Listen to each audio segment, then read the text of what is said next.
का नाश अवतार लेकर के राम जी ने केवट का किया है। जैसे अवतार ने केवट के जीवन में 3 प्रकार के दोषों को नहीं रहने दिया है, ऐसे ही आज 500 वर्षों से भगवान राम की कथा कर रही है। जिसने ईमानदारी से इसकी शरणागति ली है, न उसके जीवन में कोई दुख होगा, न दोष होगा, न दरिद्र होगा।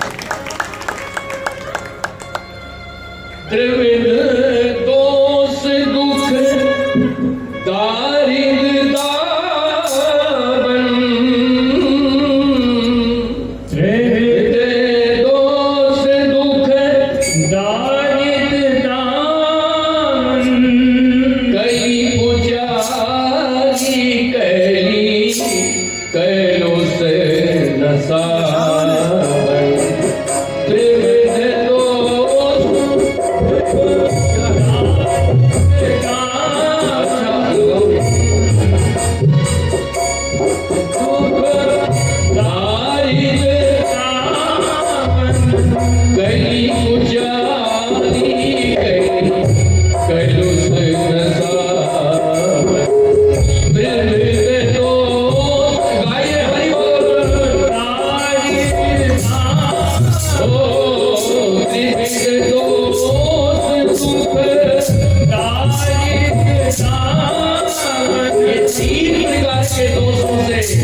प्रत्येक मानव दुष्ट है।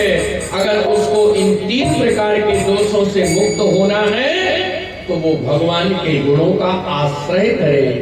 त्रिविध दोष दुख दारिद्र दावन। इसकी और स्पष्ट व्याख्या नहीं करेंगे क्योंकि लोग सुनने में तकलीफ प्राप्त कर सकते हैं, इसलिए इतना ही काफी। किसी का दिल दुख है ऐसी बात नहीं कहनी चाहिए, मगर इसकी व्याख्या बहुत हमारे पंडित जी महाराज जिनके चरणों में बैठ करके उनको कथा सुनने का अवसर मिला, उन महापुरुषों ने इन प्रसंगों पर वर्षों चिंतन किया है। सुनिए गुरुजनों ने तो ऐसी भगवान की गुण गाथा जो इस परिवार के माध्यम से हमको श्रवण करने का अवसर मिला है। आचार्य चरण कहते थे हमारे इस धरती पर सबसे बड़ा उपकार क्या है कर्म।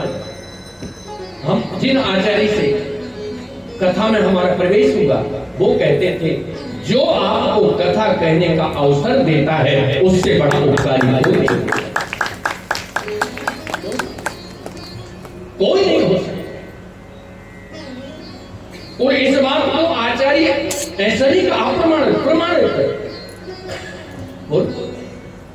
कथा जो सकल लोक उपकारी,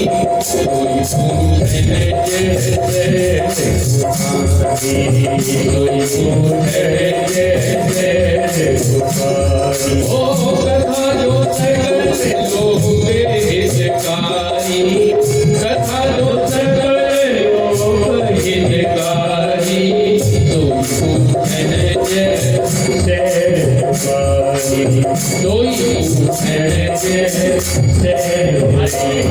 भैया वक्ता की तो महिमा है, मगर वक्ता से भी बड़ी महिमा श्रोता की है। वो कथा कहने का वक्ता को अवसर प्रदान करता है। तो ऐसी भगवान की गौरव गाथा। ये देखिए मानस को अनेक रूपक दिए हैं मानस में प्रवेश करने की। सुन लीजिए आप, एक रूपक नहीं अनेक रूपक हैं। कहीं मानस जी को सरयू की संज्ञा दी है, कहीं मानस जी को यमुना जी की संज्ञा दी है, कहीं मानस जी को नर्मदा जी की संज्ञा दी है। बोलो शिवप्रिय मैकल शैल सुतासी, सकल सिद्धि सुख संपत्ति राशि, बुध विश्राम सकल जन रंजनी, राम कथा कलि कलुष विभंजनी। अनेक रूपक दिए हैं मानस के। इसका रूपक अर्थ क्या है? आपको जो रूपक आपके हृदय में भा जाए, क्यों जो रूपक आपको प्रिय लगे। और इसके 4 घाट हैं और इसके 4 वक्ता हैं। ध्यान से सुनो, 4 वक्ता हैं और 4 घाट हैं।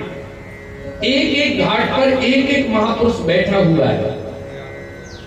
ज्ञान के घाट पर देवादिदेव जगतगुरु भगवान महादेव, पराअंबा भगवती भास्वती माता पार्वती को यह कथा श्रवण करा रहे हैं। उपासना के घाट पर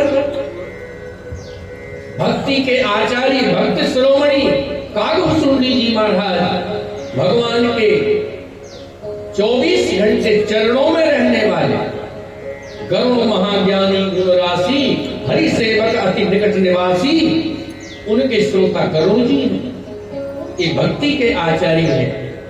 उपासना कांड के उपासना के घाट पर बैठे हुए हैं और कर्म कांड के घाट पर बैठे हुए हैं महर्षि याज्ञवल्क्य, जिनके जीवन में अनेक यज्ञ संपन्न होते हैं। यज्ञ के ही वो आचार्य हैं।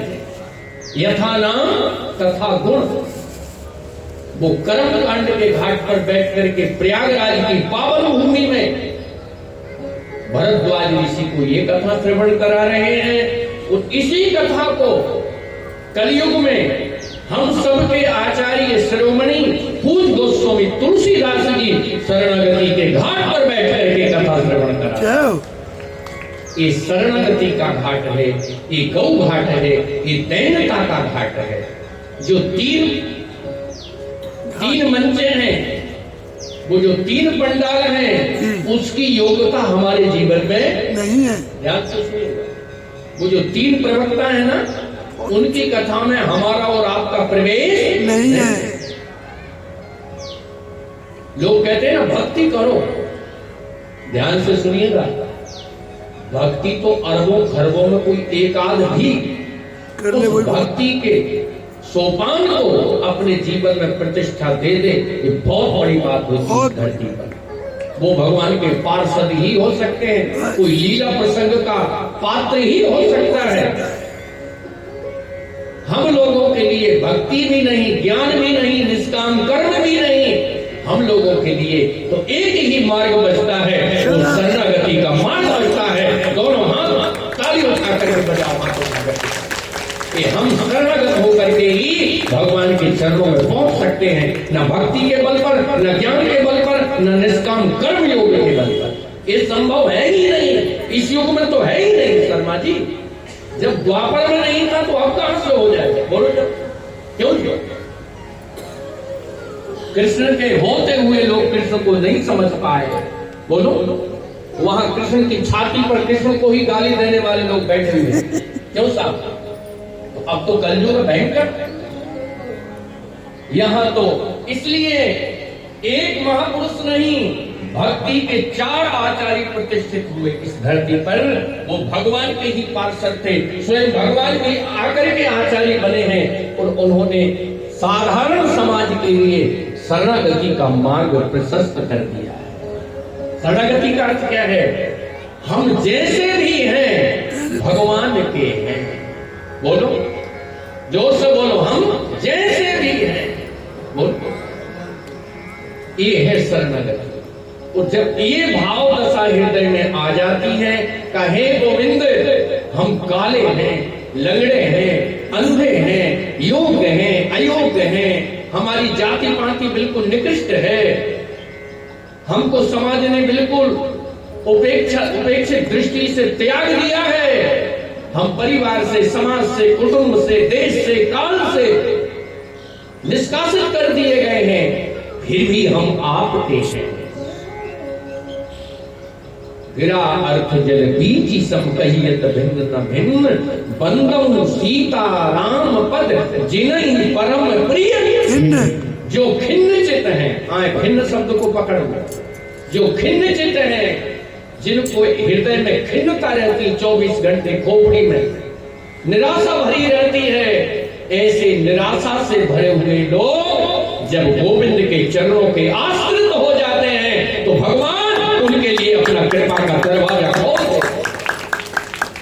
ये है शरणागति का घाट, जिस पर बैठ करके हम और आप भगवान गोविंद की कथा श्रवण करने जा रहे हैं।